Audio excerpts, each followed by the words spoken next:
Have you ever watched your whole life fall apart in front of hundreds of people, only to see the very people who humiliated you lose everything less than 24 hours later? Because that's exactly what happened to me the night my wife left with another man. He threw a single-dollar bill at my feet and laughed. Everyone believed I was the one who had lost. By the next morning, they were the ones begging for mercy. My name is Ethan Brooks. I'm a 38-year-old business consultant from Chicago. I had been married to my wife, Vanessa, for 12 years. She was beautiful, ambitious, and deeply focused on status. When we first met, she admired my kindness and strong work ethic. But over time, she became far more interested in money, luxury, and appearances than anything else. Everything came to a head at a charity gala hosted by one of the city's most exclusive social clubs. Vanessa spent weeks getting ready for the event. She bought a costly dress, hired a professional makeup artist, and kept reminding me not to embarrass her. The moment we arrived, I sensed something was different. Vanessa had no interest in spending time with me. Instead, she couldn't stop looking across the ballroom at a man surrounded by admirers. His name was Damian Cross, a flashy real estate investor famous for showing off his wealth. As the evening went on, Vanessa slowly drifted farther away from me and closer to him. I tried to ignore it.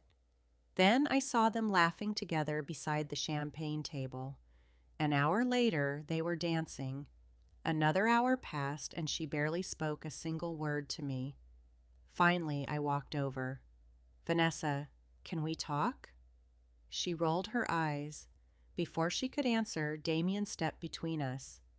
"You bothering her?" he asked with a smug grin. "No," I replied calmly. "I'm talking to my wife." The room suddenly fell silent. Damien laughed. "Your wife? That's surprising." People nearby laughed along. Then Vanessa did something I never imagined. She slipped her arm around Damien's waist.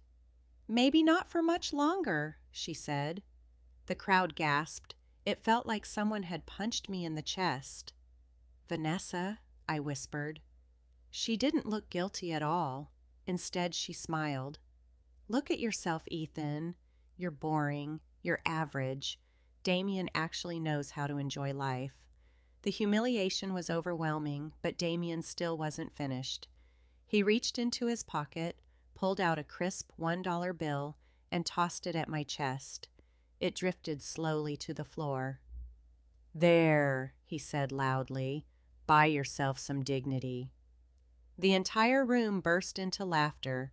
Vanessa took Damien's hand, and without looking back even once, she walked out of the ballroom beside him. Everyone watched. Everyone judged. And I stood there completely alone. What nobody knew was that I wasn't just another guest.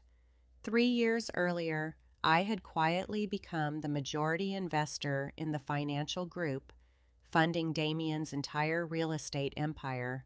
I preferred to stay out of the spotlight and rarely attended public business events. Almost no one knew who I really was, especially Damien. That night, I went home, sat in my office, and reviewed every document connected to his company. The more I examined, the worse it became.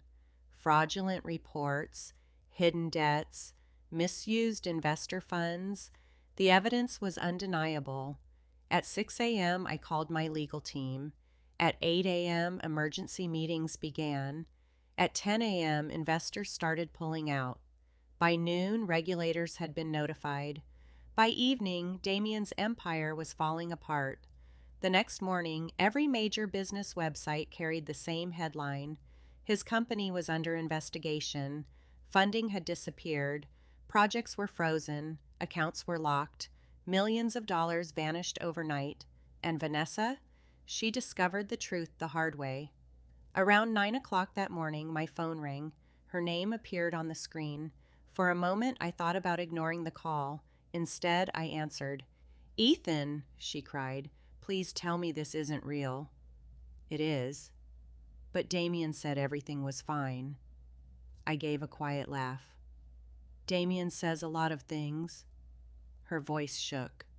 I made a mistake. Yes, I replied. You have to help us.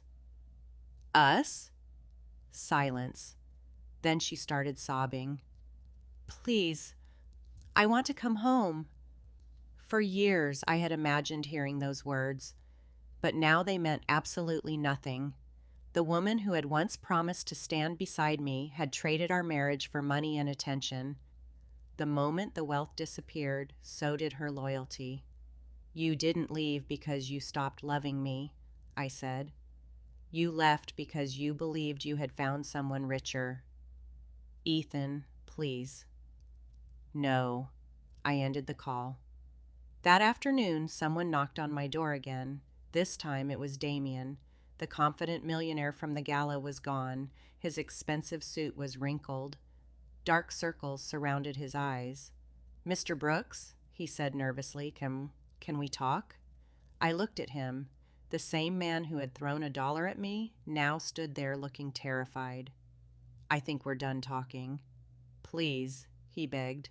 I didn't know who you were. I smiled. That was the point. The color drained from his face. Just give me one chance. I reached into my wallet, pulled out a single dollar bill, and placed it in his hand. Buy yourself some dignity. His face turned completely pale. Then I quietly closed the door. By the end of the week, both Vanessa and Damien had lost everything. Their relationship fell apart under the weight of lawsuits, public humiliation, and relentless pressure. As for me, I finally understood something that changed my life. The greatest revenge isn't destroying the people who betray you. It's refusing to let their betrayal destroy you. The night they laughed at me, they believed I had lost everything. The truth was much simpler. I lost 2 people who valued money more than loyalty, and they lost the one person who could have saved them.